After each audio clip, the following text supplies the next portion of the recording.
রিজিকের পেরেশানি। কিন্তু আল্লাহ বলেন ওয়ামান ইয়াত্তাকিল্লাহা ইয়াজআল লাহু মাখরাজা ওয়ামান ইয়াত্তাকিল্লাহা ইয়াজআল লাহু মাখরাজা ওয়া ইয়ারযুকুহু মিন হাইসু লা ইয়াহতাসিব। যারা আল্লাহকে ভয় করলো, যারা আল্লাহর উপর ঈমান এনে আল্লাহর হুকুম পরকালে কাল হাশরের ময়দানে আল্লাহর কাছে দাঁড়াতে হবে, হিসাব দিতে হবে, এই চিন্তা তাদের দিলে রেখে যারা গুনাহ থেকে বেঁচে থাকে, 5 ওয়াক্ত নামাজ জামাতের সহিত আদায় করে, দিনের সমস্ত শুভাগুলো শরীয়তের বিধানগুলো পালন করে, আল্লাহ তাআলা ঘোষণা করেছেন ওয়াজআল লাহু মাখরাজা, আল্লাহ তাআলা তার সমস্ত পেরেশানিকে দূর করবেন, আল্লাহ তাআলা তার সমস্ত রাস্তাকে সহজ করে দিবেন। সুবহানাল্লাহ। শুধু তাই না, দুনিয়ার জমিনে রিজিকের অভাব দূর করবেন। ওয়ারযুকুহু মিন হাইসু লা ইয়াহতাসিব, আল্লাহ তাআলা তাকে তার রিজিক এমন ভাবে দিবেন বান্দা কল্পনাও করতে পারবে না। সুবহানাল্লাহ। কোথায় থেকে রিজিক আসতেছে, কোথায় থেকে টাকা পয়সা, কোটি কোটি টাকার মালিক হচ্ছে বান্দা কল্পনাও করতে পারে না।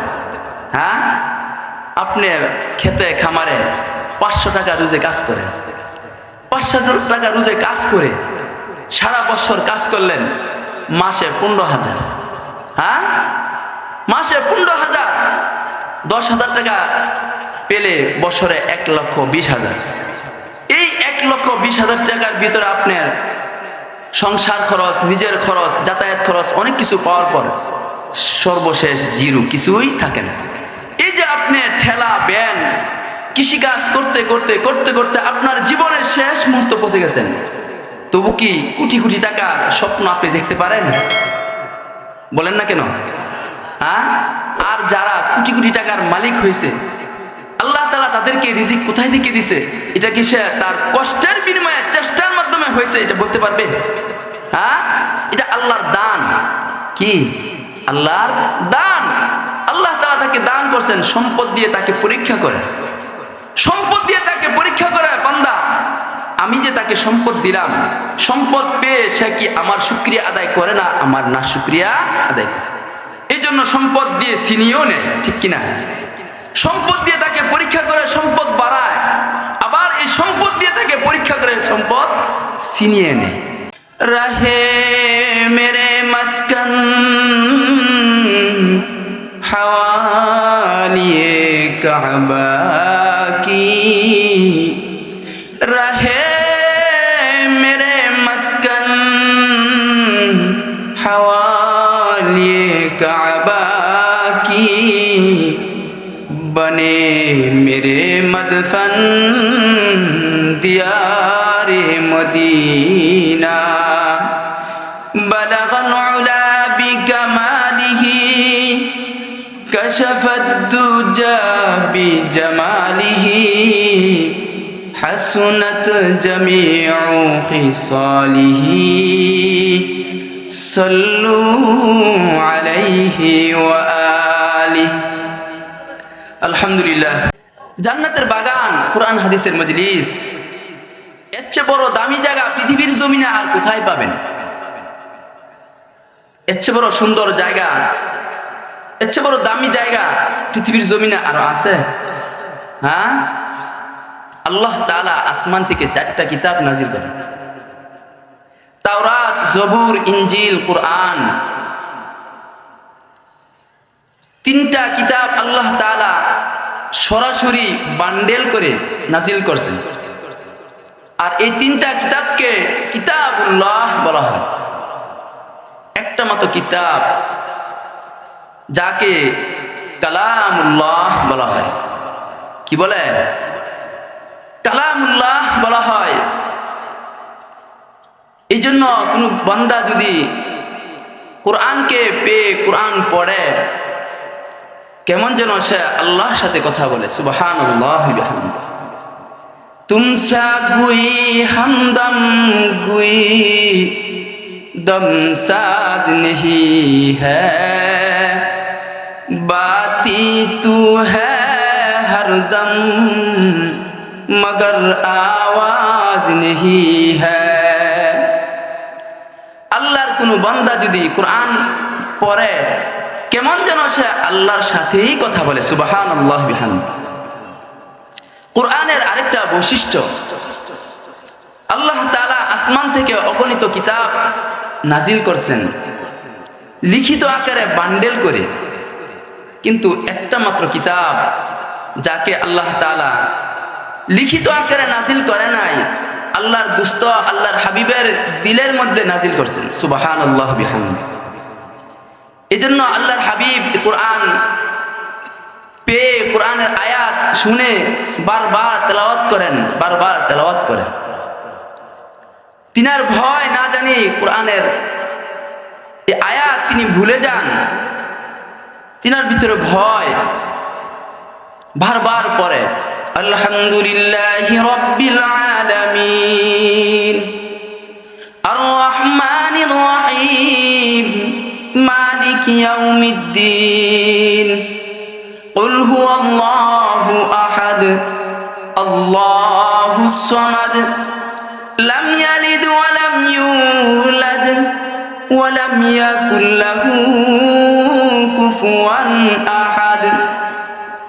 বারবার পড়ে ইকরা বিসমি রাব্বিকাল্লাযী খলাক ইকরা বিসমি রাব্বিকাল্লাযী খলাক। কোরআন পে আল্লাহর নবী বারবার তেলাওয়াত করেন, কারণ তিনার ভিতরে ভয়। আমার পূর্বে আল্লাহ তাআলা পূর্বেকার নবীদেরকে আল্লাহ তাআলা কিতাব দিয়েছেন লিখিত আকারে বান্ডেল করিয়া, আমি যদি এই আয়াত এই কোরআনকে মুখস্থ রাখতে না পারি, আমার ভয় হয় আমার উম্মত এই কোরআন কিভাবে পাবে। সুবহানাল্লাহ। এই ভয়ে তিনি বারবার বারবার কোরআন তেলাওয়াত করেন। আল্লাহ তাআলা ডাক দিয়ে বলেন, ওগো নবী আমার, বারবার বারবার কোরআন তেলাওয়াত করার আপনার প্রয়োজন নাই। লা তুহাররিক বিহি লিসানাকা লিতাআজালা বিহি লা তুহাররিক বিহি লিসানাকা লিতাআজালা বিহি। আল্লাহ নবীর ভিতরে ভয়, না জানি হারিয়ে ফেলে, না জানি ভুলে যায়। কেননা আল্লাহ তাআলা হযরত জিবরাইল আমিনের মাধ্যমে পূর্বেকার কিতাবগুলোকে লিখিত আকারে বান্ডেল করিয়া নবীদের মধ্যে পৌঁছায় দিয়েছেন। জিবরাইল আমিন আদম আলাইহিস সালামের কাছে এসে বলতেছেন, ওগো বাবা আদম, আল্লাহ তাআলা কিতাব দিয়েছেন, নেন। সহিফায়ে নূহ, সহিফায়ে ইব্রাহিম, একে একে কিতাব জিবরাইল আমিন আল্লাহর নবীদের কাছে নিয়ে আসলেন। তাওরাত আল্লাহর প্রিয় নবী মুসা কালিমুল্লাহের নিকট নিয়ে আসলেন। মুসা আলাইহিস সালাম লিখিত কিতাব পেয়ে বান্ডিল আকারের কিতাব নিয়ে তার উম্মতের কাছে মাথায় করে নিয়ে গেলেন। জাবুর লিখিত আকারে বান্ডেল আকারে নাজিল করলেন। ইনজিল হযরত ঈসা আলাইহিস সালাতু ওয়াস সালামের উপর লিখিত আকারে বান্ডিল আকারে জিবরাইল আমিন ঈসা আলাইহিস সালাতু ওয়াস সালামকে দিলেন। ঈসা আলাইহিস সালাম তার উম্মতের কাছে এই ইনজিলকে নিয়ে গেলেন, একটা মাত্র কিতাব যাকে লিখিত আকারে নাজিল করা হয় নাই, একসাথে বান্ডিল করেও নাজিল করা হয় নাই। সেই কিতাবটার নাম হলো কালামুল্লাহ। তার নাম কি?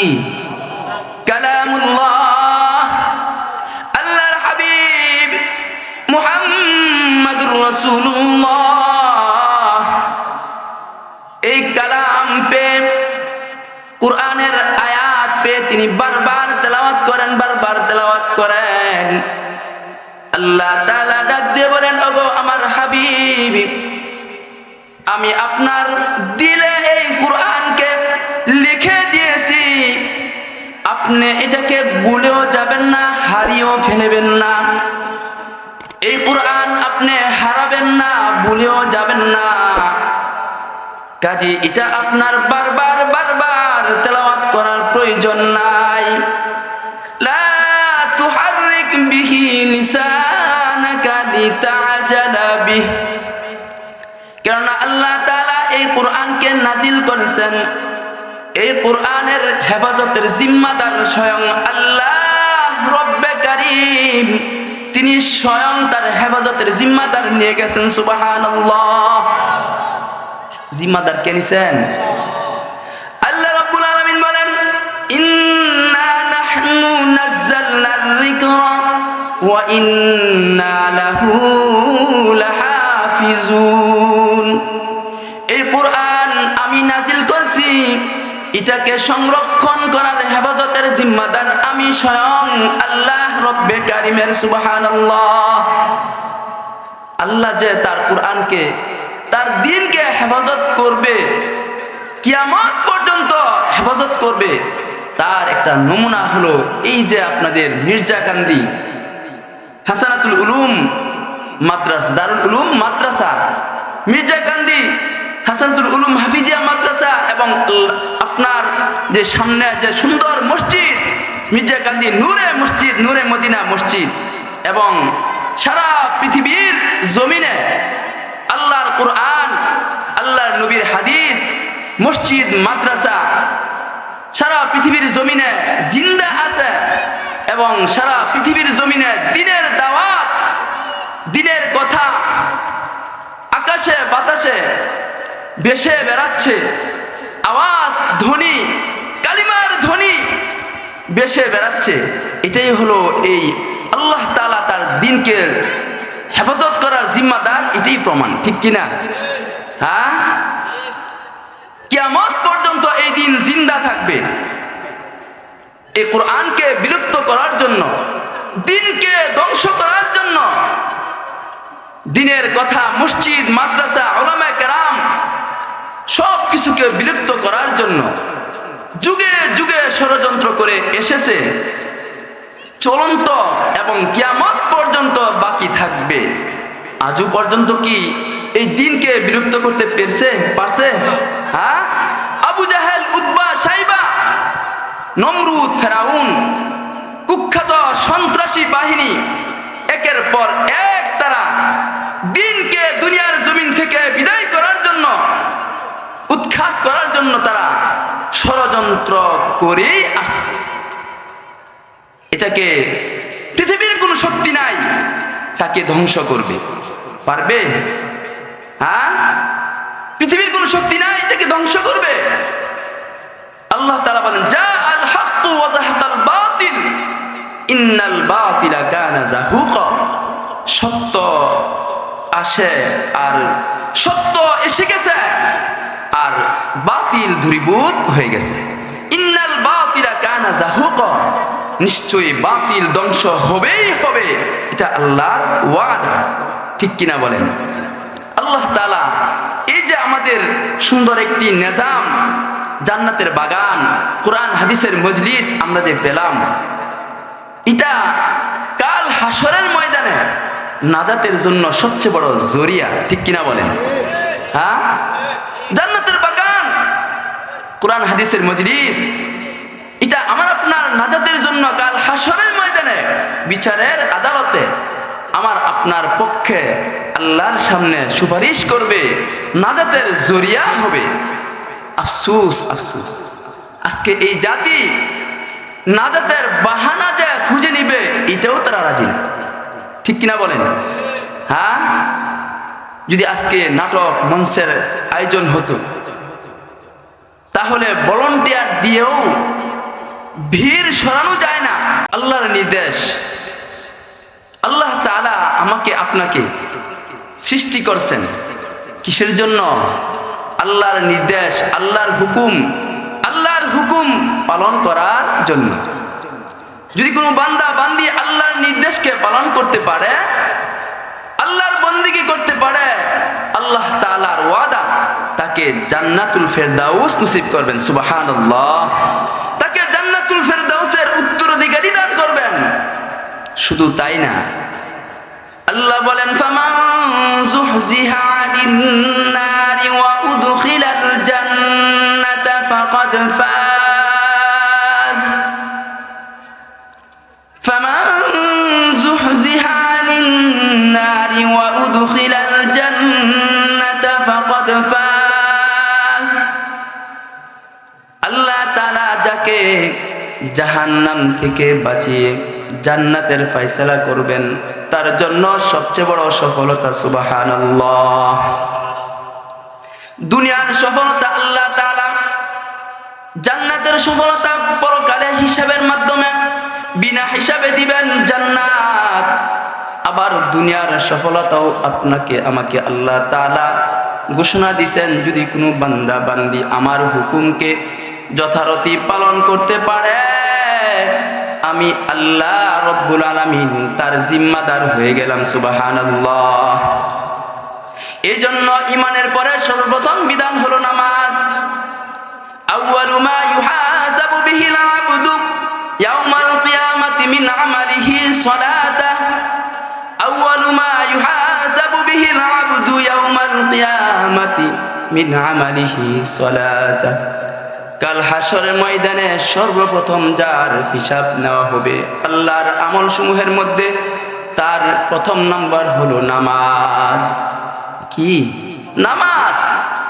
দুনিয়ার জমিনে আল্লাহ তাআলা তাকে পুরস্কার দিবেন, পরকালেও তার জন্য পুরস্কার রাখছেন যদি আল্লাহর বিধান মতো সুন্নত তরিকায় খুশু খুজুর সাথে নামাজকে আদায় করতে পারে। আবার আল্লাহ তাআলা প্রথমেই ঘোষণা করেছেন, আল্লাযীনা ইম্মাক্কান্নাহুম ফিল আরদি ওয়া আকামুস সালাহ।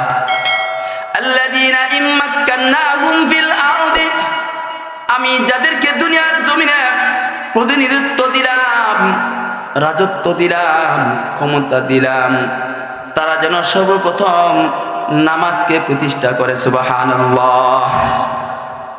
নামাজকে প্রতিষ্ঠা করে, নামাজের নির্দেশ দেয়। ইমানের পরে প্রথম নম্বর কি? নামাজ। রাষ্ট্র থেকে নিয়ে, রাষ্ট্রপ্রধান থেকে নিয়ে সুইপার পর্যন্ত সকল মানুষ আল্লাহর গোলামি করবে, আল্লাহর কুদরত পায়ে সেজদা দিবে। ইমাম সাহেব, রাষ্ট্রপ্রধান ইমামতি করবে, আর তার সমস্ত বাহিনী তার পিছনে নামাজ পড়বে। সুবহানাল্লাহ। কার ঘোষণা? আল্লাহর ঘোষণা। আল্লাহর ঘোষণা। কেননা আল্লাহ তাআলা বলেন, উবুদু রাব্বাকা হাত্তা ইয়াতিয়াকাল ইয়াকিন। উবুদু রাব্বাকা হাত্তা ইয়াতিয়াকাল ইয়াকিন। তুমি আমার ইবাদত করো তোমার মরণ আসার আগ মুহূর্ত পর্যন্ত। সুবহানাল্লাহ। এমন কোন বিধান নাই মরণ আসার আগ মুহূর্ত করতে হবে, কিন্তু একটা মাত্র বিধান, ইমানের পরে যা নামাজকে আল্লাহ তাআলা ঘোষণা করছেন। যদি বান্দা অসুস্থ হয়ে যায়, দাঁড়িয়ে না পারলে বসে পড়বে, বসে না পারলে শুয়ে পড়বে, শুয়া যদি রুকু সিজদা না দিতে পারে, ইশারার সাথেও যেন তার প্রাণটা শেষ মুহূর্ত পর্যন্ত, প্রাণবায়ু বের হওয়ার আগ মুহূর্ত পর্যন্ত যেন বান্দা আল্লাহর নির্দেশটা পালন করে। সুবহানাল্লাহ। আজকে আমরা আল্লাহর বিধান কি সঠিকভাবে পালন করতেছি? হ্যাঁ, আজকে আমরা পেরেশানিতে ঘুরতেছি আর বলতেছি হায় হায় পেরেশান। হুজুর, পেরেশানি যায় না। দুনিয়ার পেরেশানি একটার পর এক লেগেই আছে, অথচ আল্লাহ তাআলা বলেন দুনিয়ার পেরেশানি আল্লাহ তাআলা জিম্মাদার।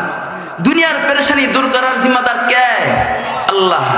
যদি আল্লাহর বান্দা আল্লাহর জিম্মাদার পালন, আল্লাহর হুকুম পালন করে, আল্লাহ তাআলা দুনিয়ার জমিনে আল্লাহর বান্দাদের জিম্মাদার হয়ে তার পেরেশানি দূর করবেন। সুবহানাল্লাহ। সবচেয়ে বড় পেরেশানি কি? রিজিকের। হ্যাঁ, সবচেয়ে বড় পেরেশানি রিজিকের। এই জন্য আল্লাহর হাবিব বলেন, যদি কোনো বান্দা যদি কোনো বান্দি সঠিকভাবে সময় মতো 5 ওয়াক্ত নামাজ আদায় করে, আল্লাহ তাআলা তার জন্য 5টা পুরস্কারের ঘোষণা দিয়েছেন। সুবহানাল্লাহি ওয়া বিহামদিহি। তার মধ্যে সর্বপ্রথম হলো রিজিকের অভাব দূর করবেন। সুবহানাল্লাহ। রিজিকের পেরেশানি, রিজিকের অভাব। আজকে ক্ষমতার জন্য আমরা মারামারি, কাটাকাটি, খুন খারাপি করতেছি, ঠিক কিনা? কিভাবে আমার ক্ষমতা টিকানো যায়, কিভাবে আমি আমার চেয়ারটা ঠিক রাখতে পারি, এই চেয়ারে ক্ষমতা ঠিক রাখার মূল কারণ কি? মূল কারণ হলো দুনিয়া কামাই করা। দুনিয়ার সম্পদ, গাড়ি বাড়ি, টাকা পয়সা, অর্থ সম্পদ যা লাগে আমার, 2 চোখে যা দেখি, স্বর্ণ রূপা নারী থেকে সব কিছু আমার দরকার, ঠিক কিনা? এটা হলো সব কিছু পেয়ে যায় যদি এই ক্ষমতার মসনদ আমার অধীনে এসে যায়, ঠিক কিনা? 360টা বাড়ি, শত শত বাড়ি, America, London, Canada, Switzerland, Sweden, Japan, উন্নত রাষ্ট্রের মতন এত বাড়ির দরকার কিসের? কি দরকার আমার? কোন দরকার আছে? হ্যাঁ, এটা হলো ক্ষমতা, দুনিয়ার লোভ। আমি দুনিয়া চাই, দুনিয়া আমার লাগবে। যখন আমার ক্ষমতা এসে যাবে, দুনিয়া এসে যাবে, তখন রিজিক, খাবারের কোনো অভাব আছে? হ্যাঁ, কিন্তু ও দোস্ত, ও বন্ধু, আমার আপনার জিন্দেগিতে বরকত নাই, কি নাই? ঘুমের ঘরেও স্বপ্নে দেখি না জানি আমাকে গ্রেফতার করতেছে। আবার খেতে বলেও আমার পেরেশানি, না জানি আমাকে গ্রেফতার করে নিয়ে যায়। আবার পেরেশানিতে না জানি আমার ইমুক ফ্যাক্টরিটা, ইমুকটা চুরি করে কি করে নষ্ট করে ফেলে। সবচেয়ে সর্বোপরি আসল কথা হলো রিজিকের পেরেশানি। কিন্তু আল্লাহ বলেন, ওয়ামাই ইয়াত্তাকিল্লাহা ইয়াজআল লাহু মাখরাজা ওয়ামাই ইয়াত্তাকিল্লাহা ইয়াজআল লাহু মাখরাজা ওয়া ইয়ারযুকুহু মিন হাইসু লা ইয়াহতাসিব। যারা আল্লাহকে ভয় করলো, যারা আল্লাহর উপর ঈমান এনে আল্লাহর হুকুম, পরকালে কাল হাসরের ময়দানে আল্লাহর কাছে দাঁড়াতে হবে, হিসাব দিতে হবে, এই চিন্তা তাদের দিলে রেখে যারা গুনাহ থেকে বেঁচে থাকে, 5 ওয়াক্ত নামাজ জামাতের সহিত আদায় করে, দিনের সমস্ত শুভাগুলো, শরীয়তের বিধানগুলো পালন করে, আল্লাহ তাআলা ঘোষণা করেছেন ওয়াজআল লাহু মাখরাজা। আল্লাহ তাআলা তার সমস্ত পেরেশানিকে দূর করবেন। আল্লাহ তাআলা তার সমস্ত রাস্তাকে সহজ করে দিবেন। সুবহানাল্লাহ। শুধু তাই না, দুনিয়ার জমিনে রিজিকের অভাব দূর করবেন। ওয়ারযুকুহু মিন হাইসু লা ইয়াহতাসিব। আল্লাহ তাআলা তাকে তার রিজিক এমন ভাবে দিবেন বান্দা কল্পনাও করতে পারবে না। সুবহানাল্লাহ। কোথায় থেকে রিজিক আসতেছে, কোথায় থেকে টাকা পয়সা, কোটি কোটি টাকার মালিক হচ্ছে, বান্দা কল্পনাও করতে পারে না। হ্যাঁ, আপনি খেতে খামারে 500 টাকা রোজে কাজ করেন, 500 টাকা রোজে কাজ করে সারা বছর কাজ করলেন, মাসে 15,000।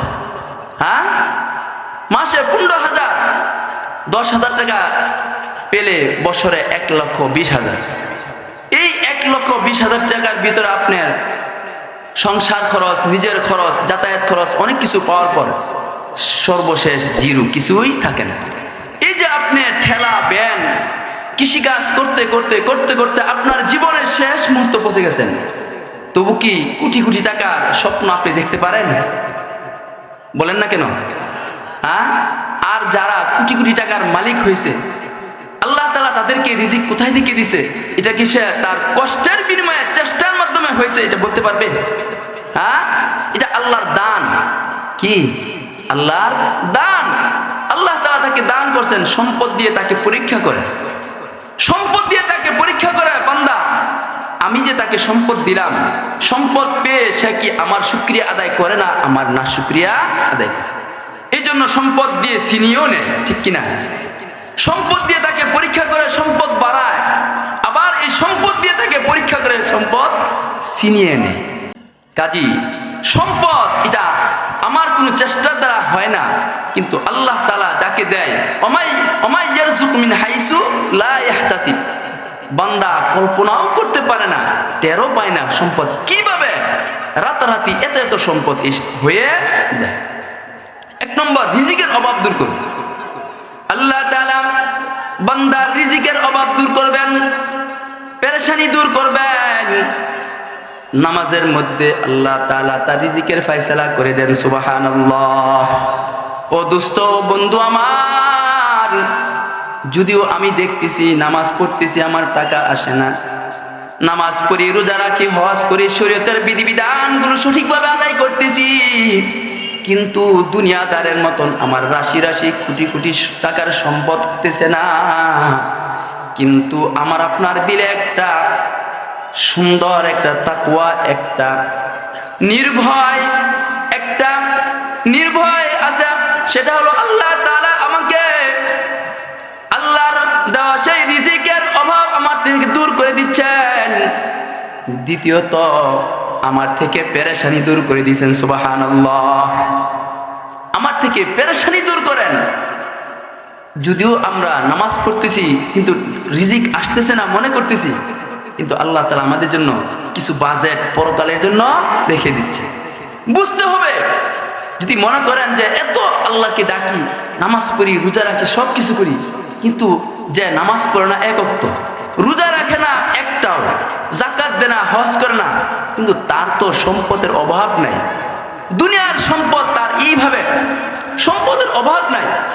ও দোস্ত, বুঝতে হবে, তাকে সম্পদ দিয়ে পরীক্ষা করে, আবার আমাকেও সম্পদ না দিয়ে পরীক্ষা করতেছে।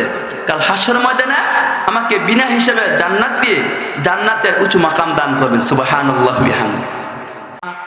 আর সে কাস্টমার